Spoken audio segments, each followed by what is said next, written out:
बिस्मिल्लाहिर्रहमानिर्रहीम। अस्सलाम वालेकुम। ये जनाब प्रोफेसर मुनव्वर जावेद साहब हैं, नकाश साहब हैं, नकाश खान साहब हैं, हमारे भाई हैं। ये नवीद अख्तर साहब हैं, ये भी हमारे छोटे भाई हैं, शागिर्द भी हैं और हमारे जो है मीडिया जो है ये इसकी टीम के इंचार्ज भी हैं, हेड हैं, डायरेक्टर हैं। और आज हम एक इनफॉर्मल किस्म की सेशन में गुफ्तगू में बैठे हुए हैं जी। जिसके जो जी में आएगा वो बात करेगा। तो हमारे ये मीडिया पे यकीनन बात जाएगी भी सही, हमारे पेज पे भी, चैनल पे भी जाएगी। एक्चुअली हम लोगों ने एक स्टार्ट किया है चैनल, तो जिसके ऊपर हम मोटिवेशन भी देते हैं, करंट अफेयर भी शेयर करते हैं, बाकी हमारी एक्टिविटीज़ जो रोज़मर्रा की हैं वो भी शेयर करते हैं, ताकि हमारी जो रूटीन है उसको भी पता चलता जाए लोगों को, देखने वालों को। तो आज हम बैठे हुए थे, एक बैठक है हमारी, गपशप की है, अभी कोल्ड ड्रिंक पी है और नवीद की कोल्ड ड्रिंक अभी रहती है। तो मुनव्वर साहब कुछ कहना चाहें तो कह सकते हैं। अब ज़ाहिर है मैं अपने हेक्टिक रूटीन में अभी तक हूँ, उससे निकला नहीं हूँ। मुनव्वर साहब अगर थोड़ा उस पटड़ी से उतार देंगे तो हम उतर जाएंगे। गुफ्तगू है, बात है करने वाली, तो आप जनाब करें। जी सर, कुछ अर्सा पहले सर हमें पता चला था कि आपने कोई बुक लिखी है शायरी पे, और इतना तो हमें पता है कि आप बहुत अच्छे शायर भी हैं, अदीब भी हैं और किताबें भी लिखते हैं। अगर वो जो बुक आपने लिखी थी गालिबन उसका नाम नीले रंग का फूल था। बिल्कुल बिल्कुल अगर है, जिंदा है बुक है। अच्छा, मैंने सर कोई सर ने भेजी नहीं है मुझे। अगर बुक वो हयात है, ये अलग बात है कि उसके अंदर कोई वाहियात हो सकता है। बुक हयात है, बुक हयात। अगर उसी बुक में सर कोई आप कोई गजल, कोई शेर, कोई नज़म, कुछ भी सुना दे सर, सुनाना पसंद फरमाएं तो। सराइकी भी हो, उर्दू भी हो, पश्तो भी हो, जो आप बोल सके सर। बोलूँगा तो उर्दू में है, शायरी उर्दू में है, वैसे सराइकी मेरी मादरी जुबान है। उसमें से मैं सुनाई देता हूँ आपको कि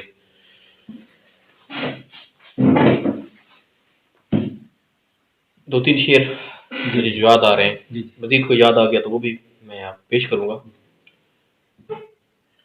उड़ना मुमकिन नहीं है पर रख के, उड़ना मुमकिन नहीं है पर रख के, कब मिली मंजिलें सफर रख के। वाह क्या बात। उड़ना मुमकिन नहीं है पर रख के, कब मिली मंजिलें सफर रख के, कितना रोया हूँ क्या बताऊं मैं, कितना रोया हूँ क्या बताऊं मैं, अपने कांधे पे आज सर रख के। और तूने बच्चों को क्या सिखाया है, तूने बच्चों को क्या सिखाया है, क्या मिलेगा तुम्हें नजर रख के, क्या मिलेगा तुम्हें नजर रख के। पर्दा पोशी का माजरा तो देख, पर्दा पोशी का माजरा तो देख, तो डाली दीवार दर रख के।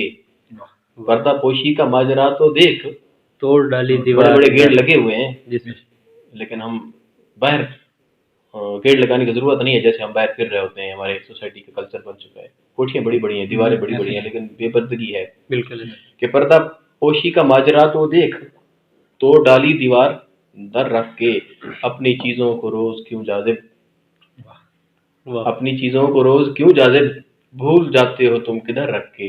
क्या बात है। ये मेरे साथ होता है सर, होता है, ये सबके साथ होता है। मेरे साथ अक्सर होता है। शराब की मीडियम हो के आपका उर्दू इतना अच्छा बोलना, ये भी एक बहुत बड़ा फन है।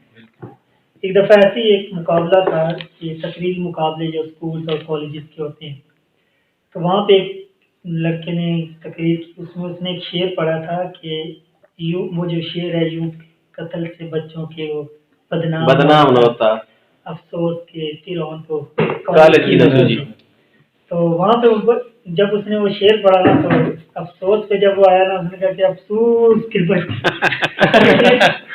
एक्सेंट भी बड़ी कमाल होता है कि जब आप उर्दू बोलते हैं तो उसमें एक्सेंट का भी होना। अच्छा सर, ये जो आपने अपना तखल्लुस रखा है जाजिब, इसमें क्या राज पोशीदा है कि जाजिब ही क्यों रखा है, कुछ और? सर वैसे मेरा भी सवाल इसी वजह से कि अब देखें, जाजिब बहुत से तखल्लुस हैं, बहुत से लोगों के हैं, और एक तखल्लुस काफी लोगों को होता है। क्या इस तरह हो सकते हैं, मतलब हर बंदा रख सकता है? हो सकता है, मतलब मुख्तसर होना चाहिए। शकील जाजिब भी हैं, जाजिब कुरैशी बुजुर्ग शायर गुजरे हैं, तो इस तरह से मीर भी काफी लोगों को, गालिब भी काफी लोगों को तखल्लुस है, शाकिर भी काफी लोगों को तखल्लुस है, कुछ आबादी हैं, परवीन शाकिर है और भी शाकिर है। तो ये कोई किस तरह मतलब रखा जाता है, किस हवाले से, मतलब देख करके, मतलब ये होना कलमी नाम होता है ना, और फिर ऐसा ऐसा लफ्ज कि जो आपकी शायरी के अंदर इकबाल, अब इकबाल ही है, इकबाल की शायरी के अंदर। आपको कैसे किसने दिया या आपने खुद असद रखा है तखल्लुस क्या? करता था गालिब, गालिब पहले अपना असद तखल्लुस करता था, फिर उसकी नज़र से गुजरी कुछ शायरी, वो बड़ी ऐसी उसको कलोकल, जो उसको कहें कि इब्तिदाल या बड़ी मयार से गिरी हुई शायरी थी, या गालिब के शायान शान वो अच्छी नहीं थी, तो गालिब ने कहा कि मैं अपना असद, पहले तक असद तखल्लुस करता था गालिब। उसकी वो जो शायरी जब गुजरी तो लोगों को भाई लगेगा कि कहीं ये गालिब असदुल्ला खान गालिब जो है उन्हीं का है, वो असद के बजाय फिर उन्होंने गालिब अपना तखल्लुस किया कि मैं असदुल्ला गालिब और हैं आप जी? असदुल्ला खान गालिब यही है, गालिब साहब जो मशहूर है, लेकिन मकबूल और मशहूर है, लेकिन इनका पहले तखल्लुस भी असद ही था। फिर क्या है कि इन्होंने जब देखा कि कोई ऐसा असद भी मार्केट में आ चुका है माशरे में कि जो बड़ी बेहुदा और मयार से गिरी हुई, जो गालिब के मुताबिक नहीं थी, गालिब ने फिर कहा कि मैं अपना तखल्लुस आइंदा से गालिब लिखूंगा। एक्चुअली उनका नाम असदुल्ला खान है। आपका फेवरेट पोएट कौन सा है सर सबसे ज्यादा? मैं फेवरेट तो बहुत सारे हैं, एक नहीं है, कोई एक भी होता है जिनको मैं पढ़ता हूँ जो मुझे पसंद है, वो इकबाल है, मेरा मुर्शिद इकबाल है।